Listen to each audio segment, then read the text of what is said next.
Alors que commence une nouvelle mandature, nous savons que les 100 premiers jours sont déterminants pour la réussite des réformes à mettre en œuvre. Quels sont les grands défis qui se posent à nous? Quelles grandes propositions peut-on formuler? Quelles sont les méthodologies que nous devons suivre? Les experts de l'Institut Sapiens partagent leur avis. Le pouvoir d'achat s'est imposé comme la première préoccupation des Français. Pour en parler, j'ai le plaisir de recevoir Laurent Capelletti. Laurent Capelletti, bonjour. Bonjour Olivier. Alors, est-ce qu'on peut commencer par faire le constat de la réalité statistique et puis peut-être de le marier avec le ressenti, parce qu'on sait que c'est comme la température, il y a le réel et il y a le ressenti en matière de pouvoir d'achat. Exactement. Donc au niveau du ressenti, ça fait bien longtemps que le pouvoir d'achat est une préoccupation des Français. Alors on peut appeler ça sous des terminologies différentes, mais finalement travailler plus pour gagner plus de Nicolas Sarkozy, ça faisait référence au pouvoir d'achat.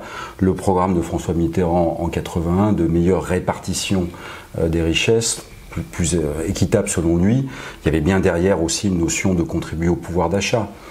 D'une certaine façon, Emmanuel Macron, quand il a été élu pour la première fois en 2017, avec sa mesure en fait de suppression de la taxe d'habitation, il ciblait bien là encore le pouvoir d'achat. Donc on va dire que depuis le premier choc pétrolier de 1973, qui a introduit en fait un sentiment profond d'insécurité économique chez les Français, le pouvoir d'achat est une préoccupation majeure.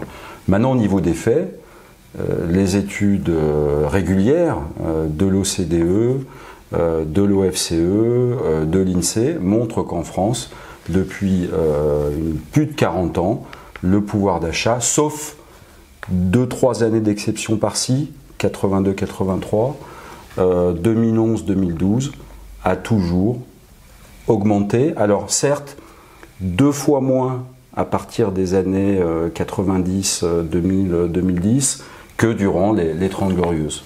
Mais donc en fait le ressenti ne corrobore pas les faits. Alors bien entendu... L'explication de la différence alors? Moi je la mets, si vous voulez, d'après les travaux que j'ai menés, je la mets sur cette déstabilisation liée donc entre autres en fait au premier choc pétrolier, qui a montré aux Français que en fait leur situation économique n'était pas acquise, qu'elle était fragile, que très peu, à part on va dire des fonctionnaires, très peu étaient à l'abri d'une période de chômage. Genre la première clé, le premier levier de pouvoir d'achat, c'est le travail, d'avoir un revenu régulier. Moi, je le mets sur ce phénomène. Alors du coup, quelles sont les solutions à ce qui est pour tout responsable politique aujourd'hui le problème numéro 1, la préoccupation numéro 1, tellement on sent qu'elle est socialement explosive? Alors, on va dire que le sentiment, c'est...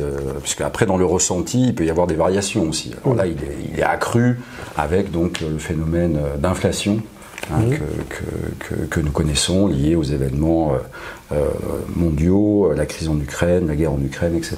Bon. Il y a 2 types de solutions. On va dire qu'on a les solutions populistes, on va dire, que moi j'appelle périssables et qui en fait ne traitent rien.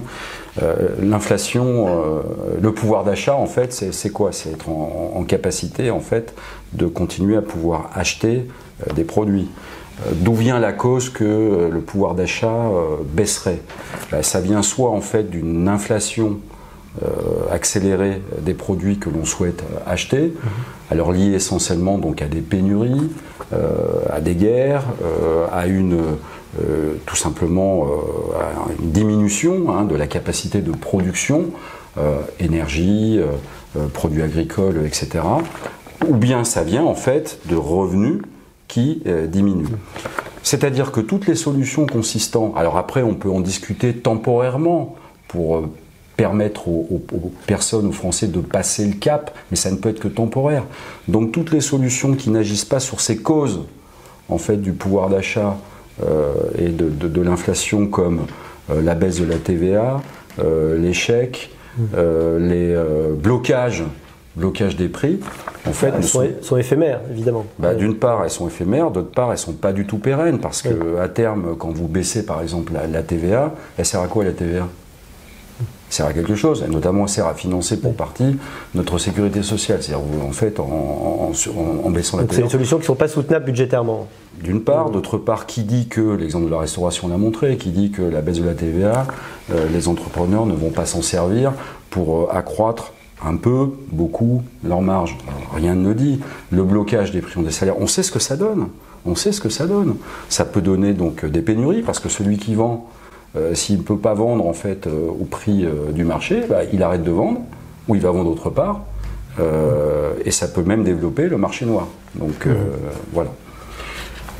Comparé donc à ces solutions, alors il y a la solution, hein, la gamme de solutions en fait pérenne, repose bien évidemment sur tout ce qui va permettre d'augmenter les revenus tirés du travail. Voilà.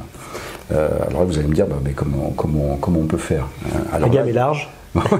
Alors, la gamme est très très large. Alors, bien entendu, augmentation tirée des revenus du travail, sous contrepartie d'augmentation de la productivité. C'est la base.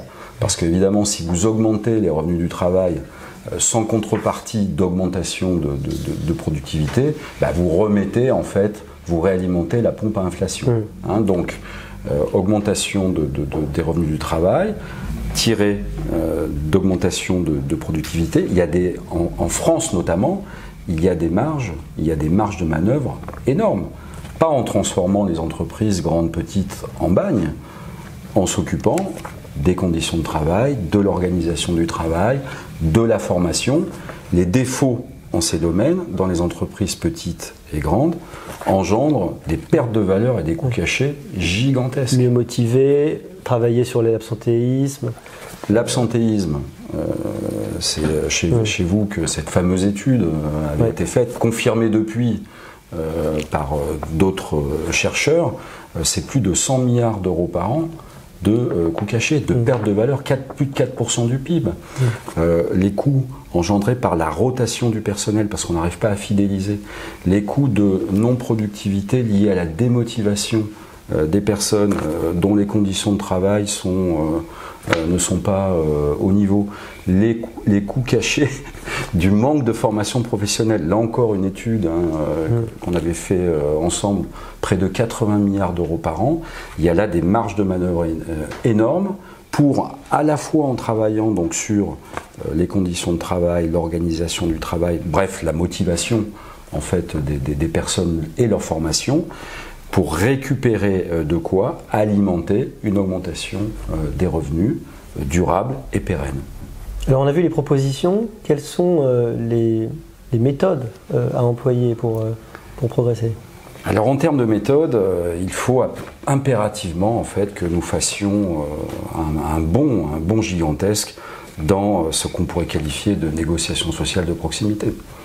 Puisque tout ce dont je viens de vous parler demande en fait aux dirigeants de TPE, de PME, boulangerie, pâtisserie, jusqu'à des ETI, jusqu'à des grandes entreprises, en fait, de régulièrement négocier en proximité conditions de travail et rémunération pour, en fait, par rapport à des augmentations. Alors, le moins risqué étant sous forme de primes sur objectif.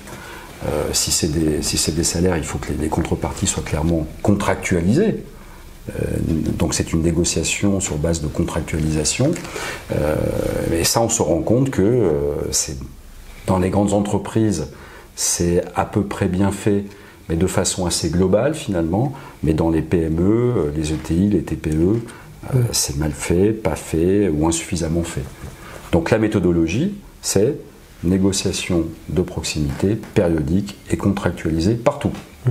Donc un meilleur dialogue social qui parle des rémunérations, mais aussi de la progression de carrière, de la formation. En fait, c'est socio-économique, c'est-à-dire que c'est les deux.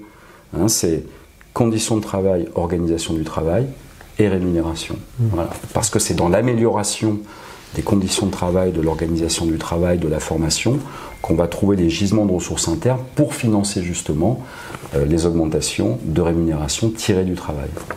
Et avec ça, on aurait un pouvoir d'achat pérenne, qui ne soit pas effectivement éphémère et coûteux. Merci beaucoup, Laurent Capelletti. Merci Olivier.